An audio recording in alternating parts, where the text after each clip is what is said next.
So I designed my own pumpkin house with a wooden door and a window.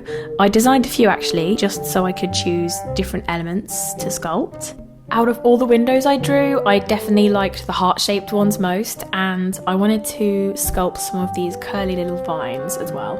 I wanted to do another jar craft like my fairy house, but this time bigger. So I found a nice round jar to sculpt on. With the fairy house, I realised the door had broken off multiple times, so I decided my pumpkin would have no such door. The good thing about a jar is that they have lids. So once it had been pumpkinified, I could use it as a jack-o'-lantern type contraption.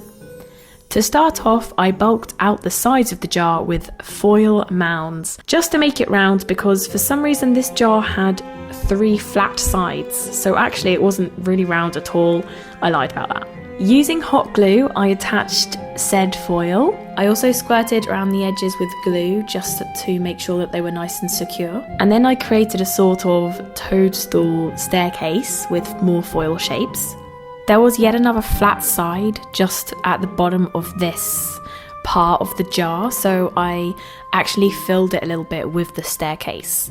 I also created an archway for the door and a little heart shape for a window frame like the one from my drawing. Then of course came the pumpkin roof, which was the lid of the jar, would you believe, covered in foil too. To sculpt out this wobbly little pumpkin house, I used Das paper clay. Not too pricey for a hefty brick of the stuff. It's not perfect as it's hard to get it really smooth. You know, I quite like the lumpy look. I mean, have you ever seen a perfectly smooth pumpkin with no lumps? They're made of lumps, right? Taking pieces of the clay and flattening them out before smoothing them onto the surface was how I did this. So I smoothed the clay on, making sure all the foil and glass was covered up, and using a wooden tool to create the lines that you see in a pumpkin. Isn't it weird that pumpkins have lines like that? Like, why do they grow in lumps? Why aren't they round? Weird. Not dissing the lumps, just curious. Like, nature is weird. I think my favourite clay to work with is a polymer clay called Sculpting, and although this is good, you need to bake it in order to set it hard, and you can't put a glass jar in the oven. Not that I know of anyway. I put more lines into these mushroom steps that led to the door, like every good pumpkin fairy house has. You can't exactly enter a pumpkin house without a door now, can you? And it's not very welcoming, so make sure there's a door. Don't be rude. More clay was needed to bulk out the side of the pumpkin, which could have been done with foil beforehand, let's not lie, but hindsight is a beautiful thing. Metal sculpting tools can be a little bit harsh at times on the surface, so I was using a wooden one for the air dry clay. I found using a wooden tool to smooth the paper clay worked well, especially after dipping the tool in water. Also, the good thing about having long nails, which I've learnt, is you can use them as sculpting tools too. Next, I decided my pumpkin needed some foliage, like the vines I designed growing all around, so I added some curly ones creeping up the walls. This pumpkin turned out far from symmetrical, but you know what? It just adds to the charm. Then I thought this section was a little bit bare, so I sculpted a big leaf, and using what's called a kidney tool, I believe, a kidney, I lifted it straight onto the pumpkin. I covered the roof with clay too and tried my best to make it look part of the pumpkin with a little stalk. Actual pumpkins don't have rooftops, you see, so I did my best with my imagination. Added a vine to this too. Side note, when you add elements to clay, such as this, like I did with the leaf and the vines, just be sure to smooth down the edges so it's more sturdily attached to the sculpture. Next came the painting, yay! This is me wondering how on earth I got paint all over my hands at this stage before I even started painting.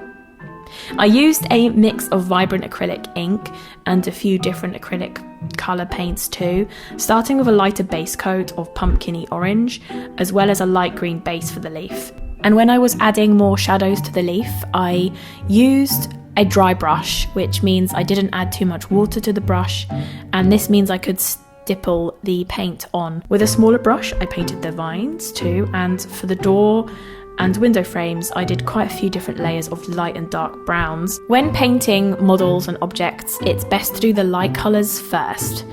I think this works out for most things, although when I was making the wood effect, I did go in with lights, then darks, then lights and darks, just to create more depth. The darkness or lightness of the wood depends on the type of tree, but I went for a just very generic dark wood going over each other just to create like a wood effect. Little white dots for the toadstools. As I was painting these little white dots on the mushrooms, I was thinking to myself, what are these little dots on mushrooms? And I looked it up and saw the word spore, and I thought, you know, I'm good.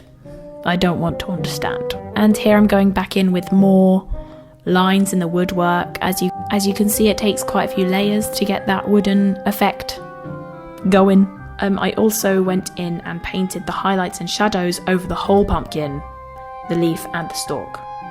I did use these model flowers before from eBay, I think I bought them, and they looked good on the fairy house, so I thought I'd give them a go on the pumpkin too. Using very messy hot glue, I added these little details between the mushrooms and the vines. I also put some yellow tissue paper on the back of the glass, just behind the door and the window, to create more soft yellow glow to the inside of the pumpkin, rather than just seeing the plain fairy lights on the inside of the jar. Then popped in some fairy lights, and once that was done, I had my very own eternal everlasting pumpkin house.